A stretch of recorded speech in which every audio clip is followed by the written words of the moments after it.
of jet engines cuts through the darkness. Moments later, blinding flashes, deafening explosions, and a shockwave that rattles windows miles away. Israel's fighter jets have struck a Hezbollah base. But what happened after the bombs fell is what could change the entire balance of power in the region. Israeli fighter jets launched a meticulously planned nighttime strike targeting what intelligence officials identified as a Hezbollah weapons depot deep in southern Lebanon. This facility was believed to be more than just a storage site. It was suspected of housing advanced precision-guided missiles, drones, and other heavy weaponry capable of striking targets far inside Israeli territory.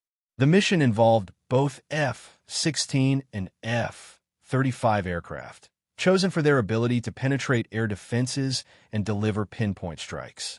Pilots reportedly flew in low to avoid early detection, then executed simultaneous precision bomb drops that obliterated the structure within seconds.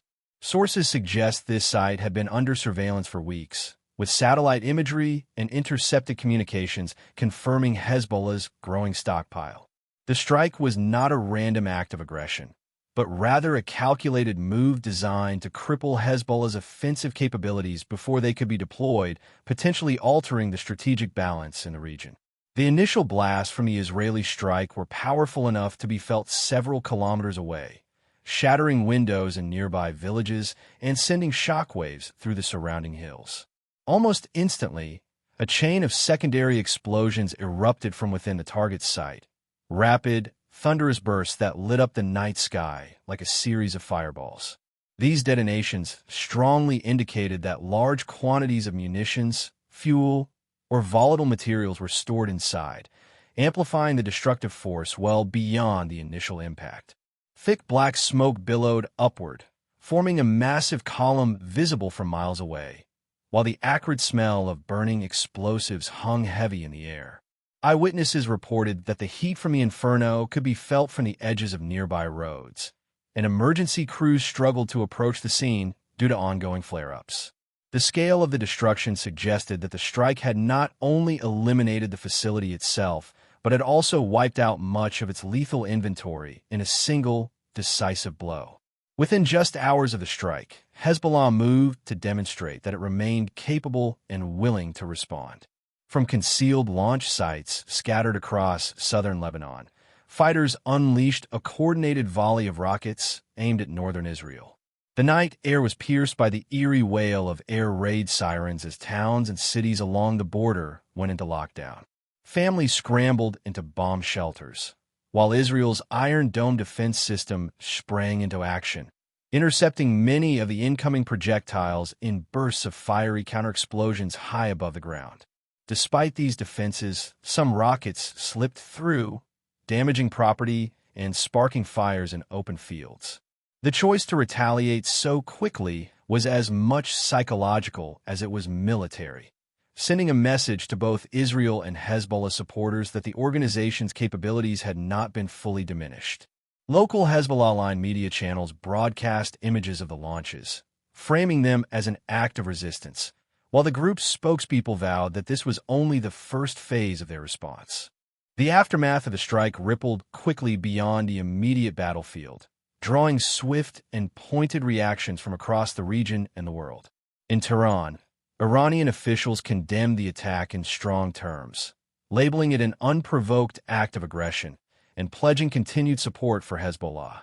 In Washington, U.S. officials reiterated Israel's right to self-defense, but urged both sides to avoid steps that could trigger a larger conflict. Across the Arab world, statements ranged from cautious concern to outright denunciation, reflecting deep divisions over the incident. At the United Nations, emergency consultations were convened as diplomats warned of the risk of a rapid escalation into a broader regional war.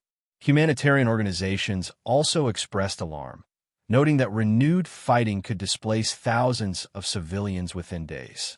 On social media, the strike dominated global headlines, with videos of the explosions circulating widely and fueling both outrage and calls for restraint. The speed and intensity of the international reaction underscored just how volatile the situation had become, and how closely the world was watching for Israel and Hezbollah's next moves.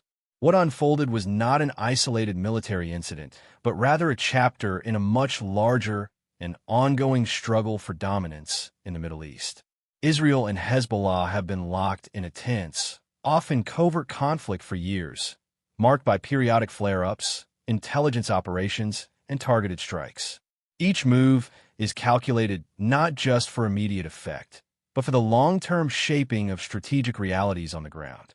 This particular strike fits into a broader pattern of preemptive actions aimed at preventing Hezbollah from enhancing its offensive reach, while Hezbollah retaliation serves to reinforce its image as a resilient force unwilling to be intimidated.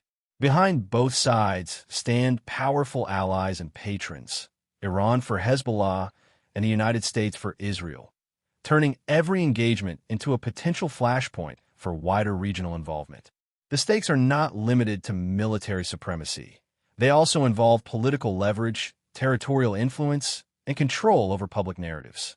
In such a high-stakes environment, even a single airstrike can alter the trajectory of future events, making every decision a potential catalyst for either deterrence or disaster. And so, as the smoke slowly clears over southern Lebanon and the echoes of explosions fade into the night, the region stands at a crossroads. Each side has shown its hand, one with a calculated strike meant to neutralize a threat, the other with a swift show of defiance meant to prove it cannot be silenced. Yet beneath the military maneuvers lies a far more dangerous reality. The next move could ignite a chain reaction far beyond the control of any single player. In a place where history shows that one spark can set an entire region ablaze, the world now waits, holding its breath, to see whether this night will be remembered as a warning or the beginning of something far worse.